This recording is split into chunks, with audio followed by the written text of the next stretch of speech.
नमस्कार मित्रांनो, पुन्हा एकदा स्वागत आहे आपलं आपल्या यूट्यूब चॅनलमध्ये. तर जेक्वेरीच्या प्लेलिस्टमधला हा सेकंड व्हिडिओ आहे. तर आज आपण बघणार आहोत जेक्वेरी आय डी सिलेक्टर्स कोणत्या पद्धतीचे असतात आणि याचे काही 3-4 प्रकार आहेत. तर 3-4 प्रकार आपण आज बघणार आहोत. तर व्हिडिओला तुम्ही नवीन असाल तर व्हिडिओ शेवटपर्यंत बघा, जेणेकरून तुमचे सगळे कन्सेप्ट क्लिअर होतील. आणि चॅनलला सबस्क्राईब करायला विसरू नका मित्रांनो, जेणेकरून नवीन जे एपिसोड्स येतील, नवीन जे व्हिडिओज येतील याचे जेक्वेरीच्या प्लेलिस्टमध्ये ते ते तुम्हाला शिकण्यास मिळतील. तर बेल आयकॉनला जर तुम्ही क्लिक केलं तर तुम्हाला नोटिफिकेशन सुद्धा मिळेल. चला तर मग वळूया स्टुडिओ कोडकडे. तर आय डी सिलेक्टर जे आहे, आय डी सिलेक्टर आय डीचा जो ॲट्रिब्यूट आहे पर्टिक्युलर एलिमेंटचा, तर आय डीची जी व्हॅल्यू आहे ती व्हॅल्यू आपल्याला तिथे द्यावी लागते. ठीक आहे. तर याचे काही प्रकार आहेत. आता मी काम करतो, बटन वन सिलेक्ट करतो, हॅश बटन वन. ठीक आहे. आता इथे काय होणार, आता मी काय करतोय, हा बटन वन जो एलिमेंट आहे तो आय डी सिलेक्टरने जे जेक्वेरीचा आय डी सिलेक्टर आहे त्याच्याने आम्ही फाइंड करतोय. तर आय डी सिलेक्टरमध्ये आपल्याला हॅश इथे द्यावं लागतं. ठीक आहे. जेक्वेरीमध्ये आपल्याला हॅश द्यावं लागतं, जेणेकरून जेक्वेरी जी आहे ती आयडेंटिफाय करू शकेल की जो बटन वन आहे या एलिमेंटला आपल्याला आय डी ॲट्रिब्यूटने, म्हणजे जेक्वेरीला आय डी ॲट्रिब्यूटने सिलेक्ट करायचं आहे. ठीक आहे. म्हणजेच आपण काय म्हणतोय, जेक्वेरीला सांगतोय आपण की मला या आय डीचा मला एलिमेंट पाहिजेत. तर ते कशावरनं आपण सांगतोय, या हॅश आपण अपेंड करून. ठीक आहे. क्लाससाठी सुद्धा वेगळं असतं, क्लाससाठी डॉट असतं. ठीक आहे.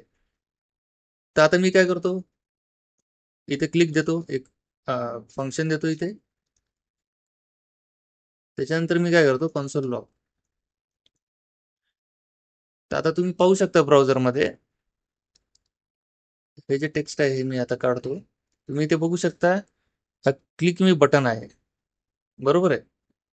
क्लिक मी बटन आहे. मी जेव्हा याला आता इन्स्पेक्ट करतो आणि मी याला जेव्हा क्लिक करतो, तुम्ही पाहू शकता इथे टेस्ट हे प्रिंट होते. ठीक आहे. आता आपल्याला जर घ्यायचंच असेल इन्स्टन्स याचं, ठीक आहे, तर कोणत्या पद्धतीनं, आता मी काय करतो, where BTN is equal to, तर याच्यामध्ये नेमकं काय काय आहे आपण पाहू शकतो ते. ठीक आहे. आपल्याला जेक्वेरी काय काय याच्यामध्ये देतं जेव्हा आपण बटन सिलेक्ट करतो तेव्हा. तुम्ही बघू शकता त्याची लेंथ 1 आहे. ठीक आहे. इथे पाहू शकता तुम्ही, या बटनच्या आयडीने तो बटन जो आहे तो सिलेक्ट झालेला आहे आणि तो त्याचा जो टॅग नेम आहे तो आहे बटन, बरोबर आहे. त्याच्यानंतर इथे तुम्ही पाहू शकता त्याच्या जेवढ्या काही प्रॉपर्टीज आहेत त्या प्रॉपर्टीज आपल्याला इथे मिळतात, बरोबर आहे. फर्स्ट चाइल्ड, लास्ट चाइल्ड, ठीक आहे, नेक्स्ट सिबलिंग, प्रिव्हियस सिबलिंग, सगळंच आपल्याला इथे मिळतं. आणि हे लास्ट चाइल्ड, फर्स्ट चाइल्ड, ठीक आहे, नोड लिस्ट असो किंवा इलिमेंट लिस्ट असो, हे सगळंच आपण जावास्क्रिप्टच्या याच्यामध्ये आपण प्लेलिस्टमध्ये घेतलेलेच आहे. जसं चाइल्ड नोड्स आहे, चिल्ड्रन्स आहेत, क्लास लिस्ट आहे, ते सगळे ॲट्रिब्यूट्स आहेत, हे सगळेच्या सगळं आपण घेतलेलं आहे. तुम्ही जाऊन बघू शकता. तर या जेक्वेरीच्या याच्यामध्ये मी ते घेणार नाही. ठीक आहे. कारण की ते पुन्हा ते रिपिटिव्ह, आपलं जे कोर्स आहे तो, त्याच्यामध्ये माहिती जी आहे ती रिपिटिव्ह होईल. मी थोडक्यात या कोर्समध्ये थोडक्यात घेणार आहे जे काय आहे ते. ठीक आहे. पण तुम्हाला जर डीपमध्ये शिकायचं असेल तर तुम्हाला जावास्क्रिप्टची जी माझी प्लेलिस्ट आहे आणि JS HTML डोम नावाची सुद्धा एक प्लेलिस्ट आहे, तर त्याच्यामध्ये जाऊन तुम्हाला शिकता येईल.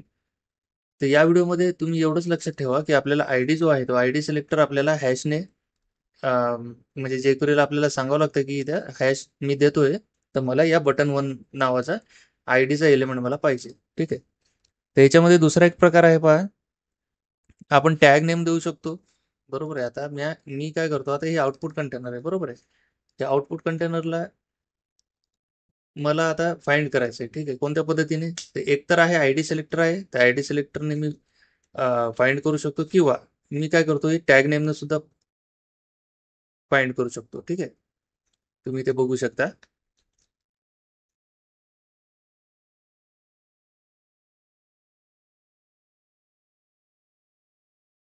मी इथे काय केलंय, मी जेक्वेरीला सांगतोय की मला ड्यू पाहिजे या आयडीचा, बरोबर आहे.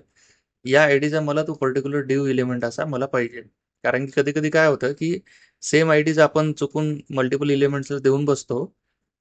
तर जेव्हा आपण तो आयडी टाकतो, तर त्या आयडी टाकल्यानंतर आपल्याला मल्टिपल एलिमेंट्स मिळतात. ठीक आहे. तर तसं आपल्याला न कर, म्हणजे तसं आपल्याला पाहिजे नाही. तर आपल्याला काय पाहिजे, हा पर्टिक्युलर एलिमेंट पाहिजे, हा मला ड्यू पाहिजे. ठीक आहे. तर मी काय करतो, या ड्यू मला ड्यू दे, बरोबर आहे, आणि या आयडीचा. कळालं? या ड्यूला मी जेव्हा आता इथे कन्सोल लॉक करतो, तुम्ही इथे पाहू शकता, हा मला आउटपुट कंटेनरचा ड्यू मिळालेला आहे. ठीक आहे. तर हा सुरुवातीला हे सिलेक्टर असतात जे आपण दिलेले आहे ते. ठीक आहे. इथे तुम्ही पाहू शकता याची लेंथ आहे 1. तिसरा एक असा प्रकार आहे, मल्टिपल आपण आयडीज देऊ शकतो. बरोबर आहे. समजा मी आता घेतलं where element is equal to $. तर पहिला आयडी पहा, हॅश बटन 1, आणि दुसरा जो आयडी आहे, स्पेस मी देणार याच्यामध्ये, स्पेस देऊन दुसरा आयडी घेणार आउटपुट कंटेनर. ठीक आहे. तर इथे काय होणार, सुरुवातीला आपण याला कन्सोल लॉक करूया. इथे कसं असतं, डिसेंडंट बघतं ते. ठीक आहे. म्हणजेच आता फॉर एक्झाम्पल, आता हा आउटपुट कंटेनर जो आहे मी सुरुवातीला टाकतो, तर आता बटन 1 आउटपुट कंटेनरच्या आतमध्ये आहे. बरोबर आहे. बटन 1 जो आहे तो आउटपुट कंटेनरच्या आतमध्ये आहे. तर त्याच्यामुळे आपण काय केलंय, सुरुवातीला आउटपुट कंटेनर दिलंय. म्हणजे आपण जे क्वेरीला सांगतोय की या पर्टिक्युलर आयडीच्या ड्यूच्या आतमधला मला बटन पाहिजे. कळलं? आपण स्पेस देऊन काय सांगतोय, या पर्टिक्युलर ड्यूच्या, आता इथे आपण असंही करू शकतो, हा ड्यू जो आहे, ठीक आहे, म्हणजेच या आयडीच्या ड्यू मधला मला बटन इलेमेंट मला फाइंड करायचं. बरोबर आहे. तुम्ही पाहू शकता इथे बटन 1 आपल्याला इथे मिळालेलं. ठीक आहे. हे बटन 1 कुठं आलेले, या ड्यूच्या आतमधलं बटन आपल्याला पाहिजे होता. हा एक प्रकार आहे. किंवा आपण डायरेक्टली काय करतो, आयडी सुद्धा देऊ शकतो. आयडीने आपण आयडी स्पेस बटन 1. ठीक आहे. आणखी एक करू शकता, या आउटपुट कंटेनर मध्ये हा एक ड्यू आहे. ठीक आहे. Output container child. तर तुम्ही असंही करू शकता. चेनिंग सांगतोय तुम्हाला मी. आता स्पेस देऊन तुम्ही काय करू शकता, आणखी एक चेन याला लावू शकता. ठीक आहे. तर आउटपुटमध्ये तुम्हाला हा बटनच दिसेल. ठीक आहे. कारण आपण काय केलंय, हा जो ड्यू आहे आउटपुट कंटेनर, याच्या आतमधला आउटपुट कंटेनर चाइल्ड ड्यू आहे आणि त्याच्या आतमधला आपल्याला बटन पाहिजे. तर अशा पद्धतीने आपण त्याला फाइंड केलेलं आहे. ठीक आहे. हा एक प्रकार आहे इलेमेंट फाइंडचा युजिंग आयडी. त्याच्यानंतर आणखी एक प्रकार आहे, मी एक काम करतो, तिथं वेअर घेतो, ड्यू घेतो, ड्यू 1 इज इक्वल टू, आता मला काय करायचं आहे, आउटपुट कंटेनरचा एक ड्यू आहे. ठीक आहे. आणि आउटपुट चाइल्ड कंटेनर एक ड्यू आहे. बरोबर आहे. तर आउटपुट चाइल्ड कंटेनर मला आता इथे कॉमा देतो मी. ठीक आहे. कॉमा दिल्यावर काय होते आपण पाहूया.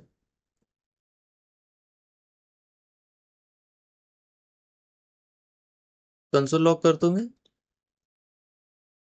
ड्यू 1,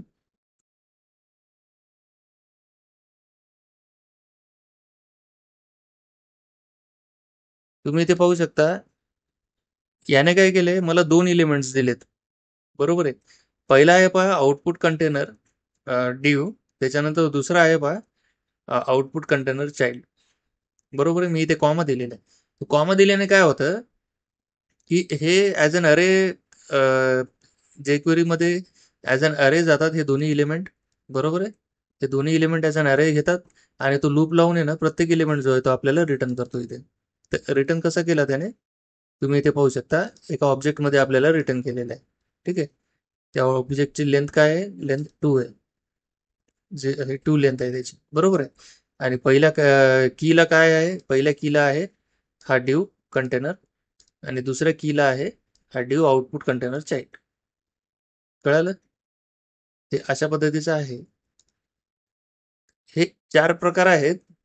एक नॉर्मल जो आयडी सिलेक्टर आहे तो, किंवा आपण टॅग नेम देऊन त्या टॅग नेमला, ठीक आहे, आयडी सिलेक्टर देऊ शकतो. किंवा आता हे डिसेंडंट थ्रू सुद्धा आपण पाहू शकतो. ठीक आहे. डिसेंडंट म्हणजे हा पॅरेंट सुरुवातीला घ्यायचा आणि त्याच्यानंतर त्याचा चाइल्ड घ्यायचा आहे.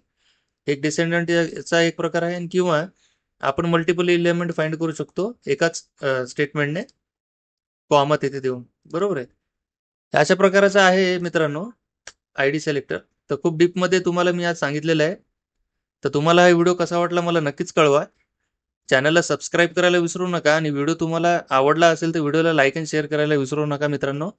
धन्यवाद. भेटूया पुढच्या व्हिडिओमध्ये.